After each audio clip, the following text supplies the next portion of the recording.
한때 누구보다 박나래를 아끼고 사랑했던 김준호. 10년이 넘는 세월 동안 한솥밥을 먹으며 그녀가 힘들 땐 자신의 행사비 150만 원 중 50만 원을 주면서 함께 행사를 하며 생활비를 챙겨줬고, 코미디 프로그램 개그 콘서트에서 함께 공연을 하면서 개그맨의 꿈을 키울 수 있게 도왔던 김준호. 이런 모습을 보며 개그계에서는 김준호를 보고 개그맨들의 아버지라는 개버지라는 별명을 얻을 정도로 박나래를 진심으로 아끼고 사랑했습니다. 특히 그는 당시 부유한 가정에서 태어났음에도 아버지가 동업자에게 사기를 당해 큰 어려움을 겪고, 심지어 자신이 차린 엔터테인먼트 회사에서 아버지와 똑같이 동업자의 배신으로 공금 횡령과 사기를 당하는 일까지 겪었지만, 자신의 사비로 소속 연예인들 출연료를 어떻게든 구해서 모두 지급할 정도로 최선을 다했습니다. 하지만 자신의 아버지처럼 본인이 사기당했던 것처럼 사람을 너무 믿어서 그랬던 것일까요? 박나래는 김준호의 약점, 녹취 지시 의혹은 무슨 영화에나 나올 법한 일들을 연상하게 만들고, 절친 김지민의 결혼식 불참, 반려견 복돌이 방치 논란까지 지금 나오는 이야기는 단순히 사기를 넘어 신뢰를 기반으로 움직여야 할 인간관계 자체를 도구화했는가라는 근본적인 질문으로 이어지고 있습니다. 단순히 매너지 A씨의 주장만이 아니라 이제 박나래는 김준호 소속사를 떠나기까지 한 상황이라 더 논란은 커지고 있고, 특히 전 매니저 A씨의 주장대로라면 박나래가 소속사 선배였던 김준호의 약점을 확보하라고 지시했고, 실제 녹취까지 진행해 이를 전달받았다는 의혹은 연예계에서 쉽게 상상하기 어려운 충격적인 장면을 떠올리게 합니다. 이는 단순한 뒷말 수집이 아니라 관계의 우위를 확보하기 위한 의도된 행동이었다는 해석까지 가능하게 만들죠. 더욱 아이러니한 점은 그 대상이 바로 가장 먼저 손을 내밀어주고 가장 오래 곁을 지켜줬던 사람, 절친 김지민과 결혼하여 한창 행복한 가정을 꾸리고 있는 김준호였다는 점입니다. 개그계에서 개버지라 불릴 만큼 후배들을 챙겨왔던 인물, 그동안 믿었던 사람에 대한 배신의 기억을 누구보다 잘 알고 있던 사람에게 또 한 번 이런 의혹이 향했다는 사실은 많은 이들에게 배신감 이상의 허탈함을 안기고 있습니다. 여기에 절친으로 알려졌던 김지민의 결혼식 불참, 반려견 복돌이 방치 의혹, 전 매니저와의 5억 합의금 공방까지 더해지면서 이번 논란은 더 이상 업무 분쟁이나 금전 문제로만 설명되기 어려운 국면에 접어들었습니다. 사람을 대하는 방식, 관계를 유지하는 태도, 그리고 공인으로서 지켜야 할 윤리, 기준 전반에 대한 문제 제기로 확산되고 있죠. 한때 연예계 대표 절친으로 불렸던 박나래와 김지민과 김준호의 성대한 결혼식에 박나래가 불참했던 사건은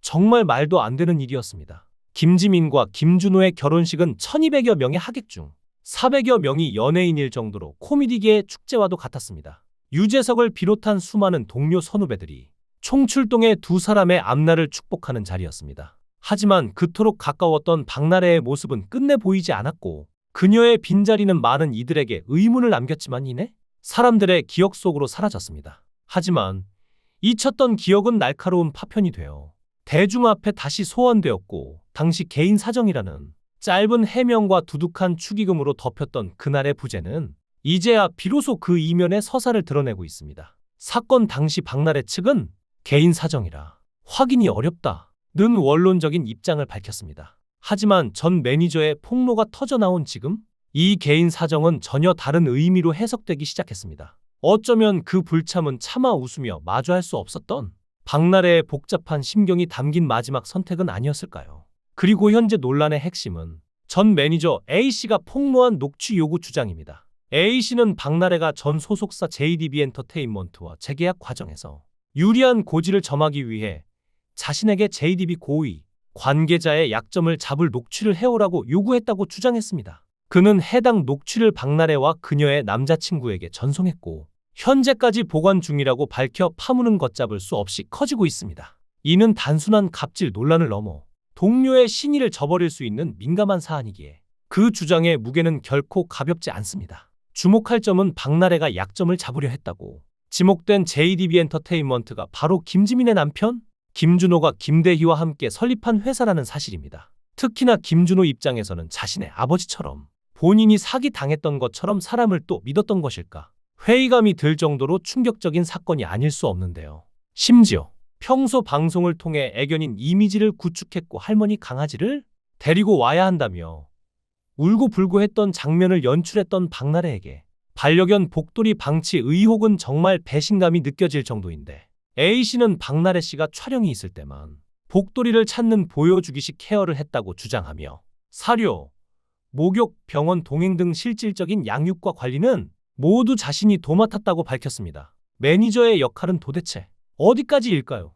결국 개그맨의 아버지 김준호는 그렇게 아끼던 후배 박나래를 품지 못하고 결별해버리게 되었습니다. JDB 엔터테인먼트 측에서 공식적으로 밝힌 박나래 씨와의 결별 이유는 바로 활동 방향성의 차이와 의견 충돌 때문이라고 하지만, 처음에는 계약금을 두고 다소 높은 금액을 불렀던 건 사실이지만 어느 정도 조율도 이루어졌고 원만하게 합의될 가능성도 있었다고 합니다. 여기서 주목해야 할 점은 3년이라는 재계약 기간인데, 3년이면 연예계 계약에서 그렇게 긴 기간이 아닙니다. 그렇기에 단순히 돈 때문에 헤어진 것이 아니라 앞으로 어떻게 함께 나아갈 것인가라는 미래에 대한 근본적인 질문 앞에서 서로 다른 답을 내놓았던 것이 이 두 사람이 갈라진 표면적인 이유고, 함께하는 방향이 다르다는 말 자체가 간접적으로 김준호의 지금의 심정을 대변하는 게 아닐까요? 아무리 품으려고 해도 여론도 좋지 않고 배신을 당했던 경험이 있는 본인이 또 배신을 당한다면 상처가 더 클 것이기에 JDB 측에서도 계약금보다 활동 방향성이 달랐다고 강조한 게 아닐까 싶습니다. 물론 30억 원이라는 엄청난 금액을 다른 소속사에서 제시했다는 이야기도 흘러나오면서 계약금 액수 자체도 무시할 수 없는 부분이지만, 그보다 더 중요한 건 사람과의 신뢰가 아닐까요? 결국 개그맨들도 손절하기 시작했습니다. 최근 개그맨 1985년생 모임이 만들어졌는데 여기에 박나래만 쏙 빠지게 됩니다. 이름은 카우클럽 소띠 개그맨들의 모임으로 웬만한 개그맨들은 다 들어있습니다. 최지용을 필두로 양세형, 이용진, 장도연, 김기리 등 많은 연예인들을 불렀지만 최지용이 언급한 소띠 모임에 박나래는 포함되지 않았습니다. 1985년생 박나래는 양세형, 장도연 등과 동갑내기 절친으로 알려졌지만 이름을 올릴 수 없었습니다. 아마도 개그맨의 아버지, 개버지 김준호와 이런 사태가 일어나니 벌어진 일이 아닐까요? 마지막으로 이번 일을 겪으면서 사람을 너무 믿으면 안 된다고 느껴지고 여전히 박나래 씨를 응원하는 사람들도 일부 있다고 느껴지는데, 결국 이 사건의 최종적인 진실은 법정에서 가려질 것입니다. 녹취록의 존재 여부와 그 내용, 그리고 양측의 주장이 사실 여부는 물론 연예계 동료들과의 관계 재정립이 박나래 씨의 향후 활동에 결정적인 영향을 미칠 것으로 예상됩니다. 과연 박나래 씨는 이 위기를 성공적으로 극복하고 다시 대중 앞에 설 수 있을까요? 지금 박나래는 가만히 법적 공방에만 집중할 때지 누굴 비난하거나 할 때는 아니라고 보여집니다. 그래도 한 인간으로서 걱정되네요. 박나래가 다시는 돌아올 수 없는 강을 건너고 있는 게 아니길 바랍니다. 여러분의 생각은 어떠신가요? 귀한 시간 시청해 주셔서 감사합니다. 강산TV였습니다.